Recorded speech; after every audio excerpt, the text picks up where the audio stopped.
Hi everyone. If you're a regular on this channel, you would know that I talk about software testing from time to time, and I thought it would be the best time and opportunity to talk about the ISTQB certification and how it could be useful for industry professionals at any sort of level of experience, whether you have experience or no experience, as it certainly helped my career and my knowledge level. So hopefully that sort of information will be important to you.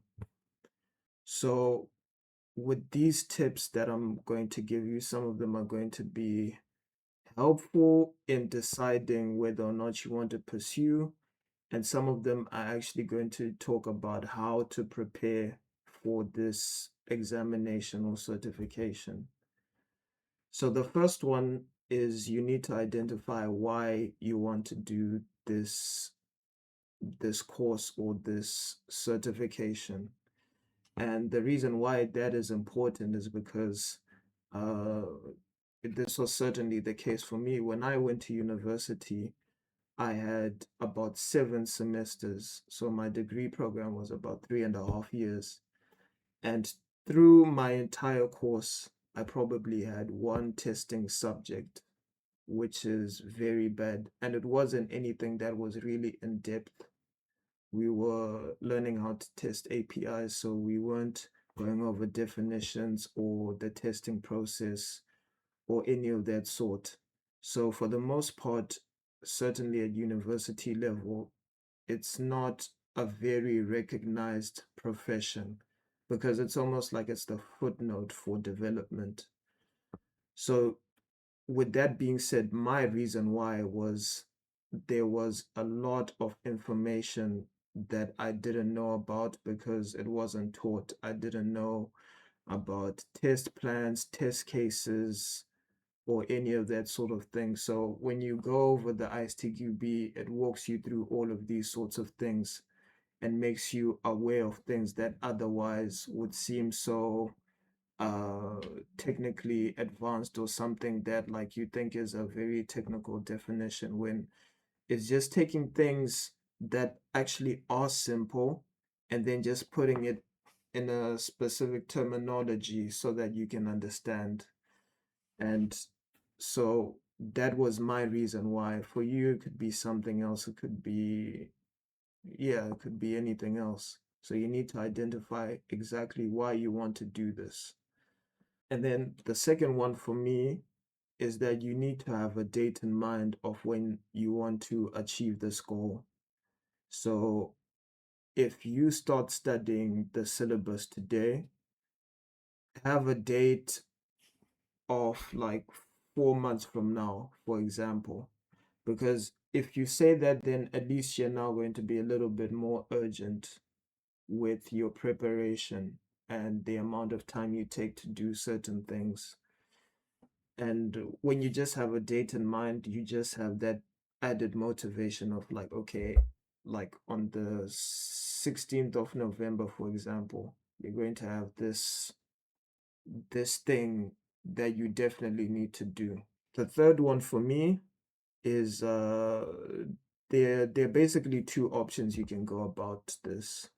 You can go with the course route, where you pay a company that's an ISTQB training provider to essentially go over the course with you. Or you can do the self-taught route, where you just take the ISTQB syllabus and then you study it on your own. Now, I'm not going to lie to you, I did the latter because at the time I definitely did not have uh, the capacity to take on the course, because courses are usually at least 3 times more expensive, or at least from the companies that I saw, that was certainly the case. So it didn't make sense for me to take a course and then take the examination. Some of the courses do include the exam fee in it, but for me it didn't make sense. So I went with the self-taught route. But both of those options are definitely valid. It all depends on what you know about yourself. If you think you can do the self-taught route, then by all means do it. but you can definitely go with the course route. Now, if you want to do the self-taught route, you have to take into account a whole bunch of things. You need to take into account that the onus is on you to structure your study program.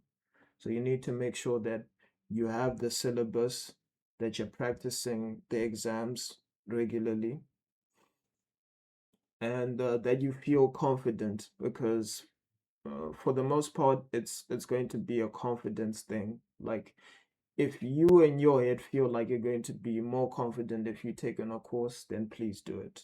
So the fourth thing that I will say, and I feel like this could be applied to a lot of things outside of testing, but if you really want to solidify these terms and definitions and all of these technical things that you're going to be reading, I would encourage you to go outside of the ISTQB and start reading about testing forums. No, you need to start reading about testing in forum websites and the like, because when it comes to reading all of these things, it's like it's not really going to make sense for the average person because truth be told, everything that you're going to read in this syllabus, a lot of it you may not even encounter it in your everyday testing life. um and it's only up until maybe you read about something that's when you can apply it. So like when you go to a forum, a lot of people are sharing knowledge about testing processes and software and all these sorts of things that took them years to learn, and then they write it in a blog post or something. So now you have knowledge of like 2 years in a single page where you can read about it. And a lot of these people, when they take the time to write this, they know that their peers are going to be looking at these things. So they want to put their best foot forward, and they want to describe these things in technical terms, but also in a way that people can understand. So like when you're reading this and then you're also reading the ISTQB syllabus in tandem, you'll start to pick up on things much quicker because you're immersing yourself in all of these sorts of media. So I would definitely, outside of just reading the ISTQB syllabus, which can be tedious, I would encourage you just go to a forum, go to the Ministry of Testing.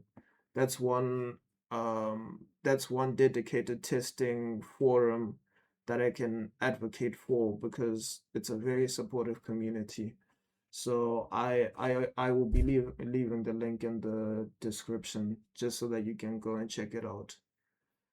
And then my final tip would be to practice the exams very regularly because this has just been based off my experience. The ISTQB often repeat questions, but they do it in a very they switch it up basically.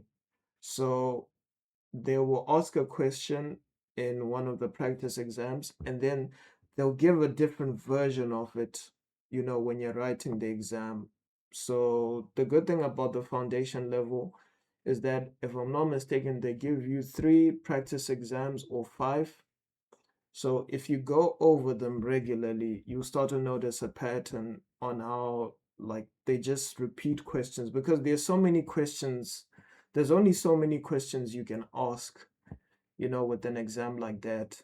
So I would practice the exams regularly and I would keep a score like all the time. Just like if you get 18 out of 40, okay, cool. Now the next time you need to hit at least 22 or something like that. And like if you just keep going like that, you'll be in a very good place. So those are the tips I would give anyone who wants to pursue the ISTQB. And when it comes to anything ISTQB related, I will always say 100% please go through with it. It's for me the closest thing outside of university to actually understanding some of these things, and it was definitely helpful for me. So if it can be helpful for at least one other person, um it that would be great, because there's definitely a gap that can be filled. And once you get this certification, it's like it's like the most gratifying experience in your professional career. And I will add a disclaimer, and this is something that I feel like everyone should know, is it's not going to be an overnight thing. Because one thing that I noticed, uh for me and for other people who are pursuing, um and these were my peers, is that when you get the certification, I guess there's this expectation that, the jobs are gonna start flying and coming in from left, right, and center, and then like everything's gonna be good.